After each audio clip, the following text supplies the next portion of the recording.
I'm Christy from Adventures in iSTEM, and I'm here with a quick 2-minute tip to help you transition from classroom learning to distance learning.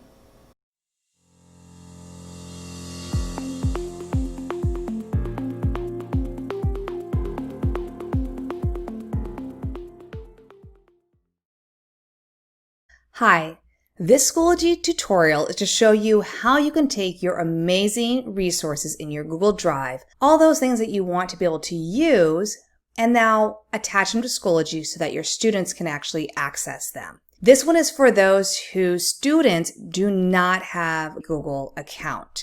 I do have a separate video on how to integrate your Google Drive resources for students who do have a Google account.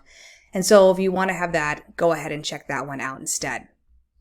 All right, so first thing you're going to do is you're going to go to Resources, and what you need to do is come down here to Apps, and you need to make sure that you have installed your Google Drive resource app and give it permission. So that way all your information is here. So you want to be having access to your Google Drive. That's the first thing. Once you have done that, now you're ready to go ahead and share your information with your course.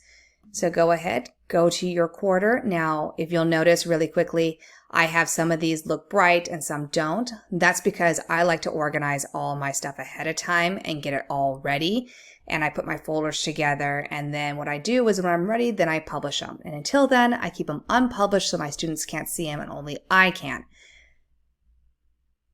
Here is what I'm going to be putting together here, the engineering design process, scientific method. So I'm going to go ahead and let's say I want my students to do a digital notebook. I'm going to go and put it as add assignment, scientific method digital notebook.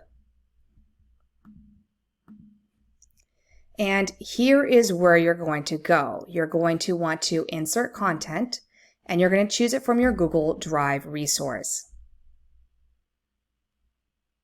You can just search your Google Drive.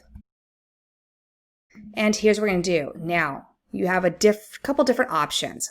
You can embed it, private link, or import link. Since your students do not have a Google Drive account, what I would do is put import embed, and then it's right there. You can go ahead and put it into your category, what you want. Choose your scale. And then go ahead and give it a due date.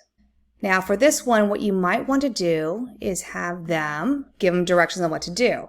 Download digital notebook as a PowerPoint, not a PDF. They're going to follow the directions to complete it, and they're going to then attach it and submit it. So here it is, and this is what it looks like on the student point of view.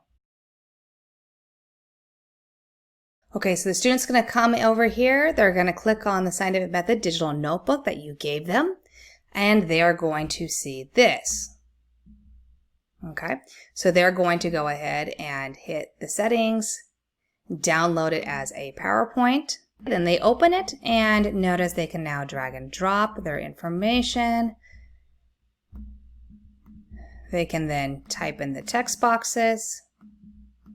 So everything is usable. They will then save their PowerPoint, and when they're ready to turn in, they come to here for the submit assignment. They're going to go to file, they're going to find their assignment in here, and then once it's uploaded, they will submit it. Now it's submitted, you have them here, and you can return their files when they're done, and there it is. So that's how you do your Google Drive resources and share it with your students if they do not have Google Drive accounts through Schoology. Thank you for watching another Adventures in iSTEM and Beyond video. Don't forget to subscribe and turn on notifications for more Adventures in iSTEM and Beyond videos. For more ideas on how to incorporate science, technology, and skills for life into your classroom, go to adventuresinistem.com.